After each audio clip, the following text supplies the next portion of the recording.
நபிகள் நாயகம் ஸல்லல்லாஹு அலைஹி அவர்கள் ஆஷுரா நோன்பு பற்றி சொல்லும் போது அடுத்த ஆண்டு நான் உயிரோடு இருந்தால் 10ஆம் நாளும் வைப்பேன் என்றார்கள். ஆனால் இல்லை, அப்படி என்றால் முதல் 9 ஆண்டுகள் ஆஷுரா நோன்பு வைக்கவே இல்லையா அப்படிங்கிற கேள்வி கேட்கலாம். சரி, கேள்வி என்ன கேட்குறாங்கன்னா, அடுத்த ஆண்டு நான் இருந்தால் 9வது நாளும் சேர்த்து வைப்பேன் என்று ரசூல் ஸல்லல்லாஹு அலைஹி வஸல்லம் அவர்கள் ஆஷுரா நோன்பை பற்றி சொன்னார்கள்.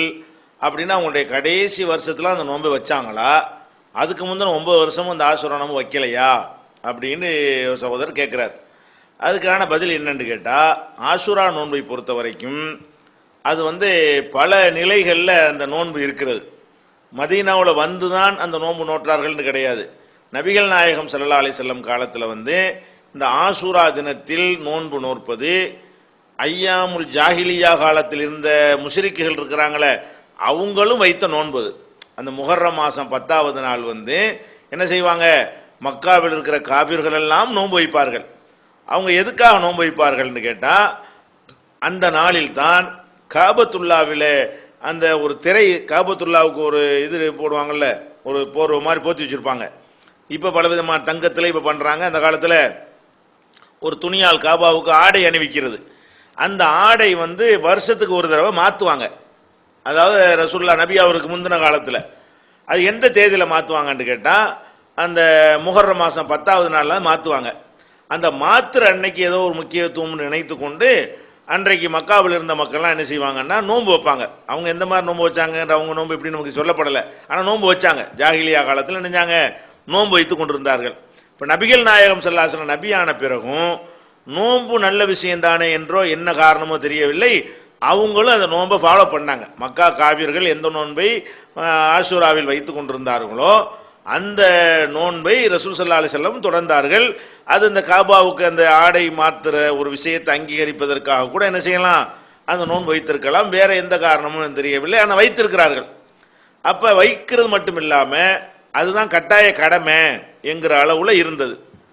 மதீனாவுக்கு வந்தவன என்னவாச்சுன்னு கேட்டால், அவங்க என்ன செய்கிறாங்கன்னா, இந்த கட்டாய கடமைங்கிற நோன்பு ரமலான் நோன்பு கடமையாயிருது.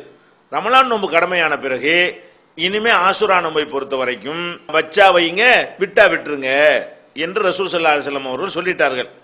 சொல்லிட்டு அதில் கூட ஏன் அவங்க தொடர்ந்தாங்கன்னு கேட்டால், மதீனாவுக்கு வந்த உடனே யூதர்களை பார்க்குறாங்க, யூதர்களும் வைக்கிறாங்க. மக்காவில் இருக்கும்போது காபிர்களும் வச்சாங்க.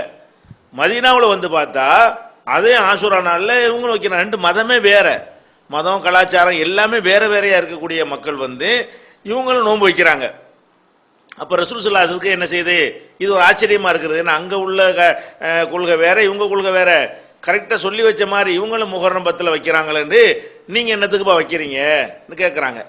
அப்போ யூதர்கள் என்ன சொல்கிறாங்க, இது மூசா நபியை அல்லாஹ் காப்பாற்றின நாள், ஃபிரௌனை அழித்த நாள், அவருக்கு அதுக்கு நன்றி செலுத்துகிற விதமாக நாங்கள் என்ன செய்கிறோம், அந்த நாளில் நோன்பு வைக்கிறோம் அப்படிங்கிறாங்க. அப்போ ரசூல் ஸல்லல்லாஹு அலைஹி வஸல்லம் என்ன பண்ணுறாங்க அப்படின்னா, மூசா நபி விஷயத்தில் உங்களை விட எங்களுக்கு கூடுதல் ரைட் இருக்கிறது. ஏன்னா நீங்கள் மூசா நபியை பாராட்ட தான் செய்வீங்க, நாங்கள் ஃபாலோ பண்ணக்கூடிய ஆளுக்க, அதனால உங்களை விட நாங்கள் என்ன செய்கிறோம், மூசா நபி விஷயத்தில் ரொம்ப அருகதை உள்ள ஆளுக்க என்று சொல்லிவிட்டு நீங்கள் நோன்பு வையுங்க அப்படிங்கிறாங்க. அதாவது முஹர்ரம் மாதத்தில் அந்த 10வது நாள் என்ன செய்யுங்க, நோன்பு வையுங்கன்னு சொல்லிவிட்டு, ஆனால் அது கடமை இல்லை, விரும்புனா வைத்துக் கொள்ளலாம், விரும்புனா விட்டுடலான்னு சொல்லி ரசூல் ஸல்லல்லாஹு அலைஹி வஸல்லம் சொல்றாங்க. சொல்லிவிட்டு அவர்கள் அந்த முதல் ஆண்டில் இருந்து கடைசி வருடம் வரைக்கும் அவர்கள் என்ன செய்யறாங்கன்னு கேட்டா 10வது நாள் மட்டும்தான் நோன்பு வைத்துக்கிட்டு இருக்கிறார்கள். 10 வருஷமா நோன்பு தான் வைத்தார்கள்.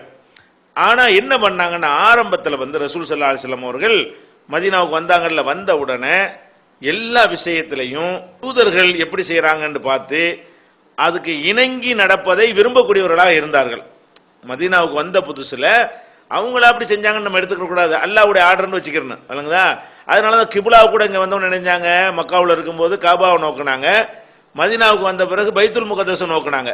ஏன்னா யூதர்களும் பைத்துல் முகத்தஸை நோக்கி கொண்டிருந்தாங்க. அதே மாதிரி அவங்கள கொஞ்சம் இணக்கத்தை காட்டுவதற்கு செஞ்சார்கள். அந்த மாதிரி ரசூல் ஸல்லல்லாஹு அலைஹி வஸல்லம் அவர்கள் யுஹிப்பு முஆஃபகத் அஹ்லில் கிதாப், வேதக்காரர்களை ஒத்து போவதை ஆரம்ப காலத்தில் ரசூல் ஸல்லல்லாஹு அலைஹி வஸல்லம் விரும்பி கொண்டிருந்தார்கள். அதனால அவங்களும் 10ல் வச்சாங்களா, நீங்களும் 10ல் வச்சுட்டு போங்க அப்படின்னு அப்படியே ஃபாலோ பண்ணி கொண்டிருந்தார்கள். ஆனா இறுதி காலத்துல என்ன செஞ்சிட்டாங்கன்னு கேட்டா எல்லாத்துலயும் யூதர்களுக்கு மாத்தமா செய்யணும்னு ஒரு முடிவுக்கு வந்தாங்க. ஒரு காலத்துல நம்ம அவங்களோட இணங்கி செல்வோம், எல்லாத்துலயும் கொள்கைக்கு பாதிப்பு இல்லாத விஷயங்கள்ல, மார்க்கத்துக்கு முரண் இல்லாத விஷயங்கள்ல அவங்கள்ட்ட சில நல்ல விஷயங்கள் இருக்குமே, ஆனால் அதுவும் கரெக்டு தானே என்கிற அடிப்படையில் என்ன செய்வாங்க, அவங்கள இணங்கி அப்படியே போய் கொண்டிருப்பார்கள்.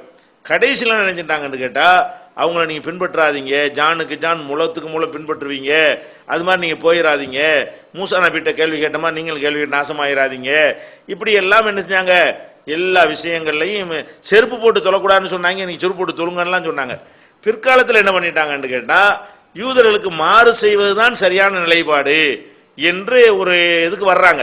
துவக்கத்தில் அப்படி பண்ணினால் கூட பிறகு நினைச்சிட்டாங்க தப்பான கொள்கை உள்ளவங்களோட வந்து இணங்கியே போகக்கூடாது, அதான் கடைசி நிலைமை, அதான் நம்ம ஃபாலோ பண்ண வேண்டிய ஒரு நிலைமை. அந்த ஒரு நிலைமை எடுக்கிறாங்க. அப்படி எடுக்கும் பொழுதுதான் அப்ப இந்த நோன்புல அப்படி ஃபாலோ பண்றோமே, அவனும் 10 வைக்கிறான் நம்மளும் 10 வைக்கிறோமே, அடுத்த வருஷம் இருந்தா நம்ம வந்து 9ஐயும் சேர்த்து வைக்கணும்னு நினைக்கிறாங்க. அது மூத்தா போயிட்டாங்க. அது எப்ப நினைக்கிறாங்க, அந்த யூதர்களுக்கு மாறு செய்யணும்னு ஒரு பாலிசியை மாத்தினாங்கல்ல, அந்த நேரத்தில் அப்படி முடிவு எடுக்கிறாங்க. அதன் அடிப்படையில் தான் 9 வருஷமும் வச்சாங்க. அப்போலாம் மாறு செய்யணும்னு நினைக்கவில்லை.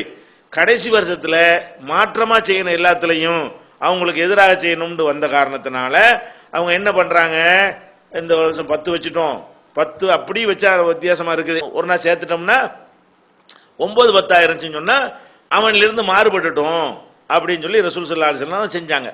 அந்த மாறுபாடு கூட முன்னாடி தான் ஆரம்பிக்கணும்னு வேற அவங்க தேர்ந்தெடுக்கிறாங்க. இல்லாட்டி 11 கூட வச்சிருந்துருக்கலாம்.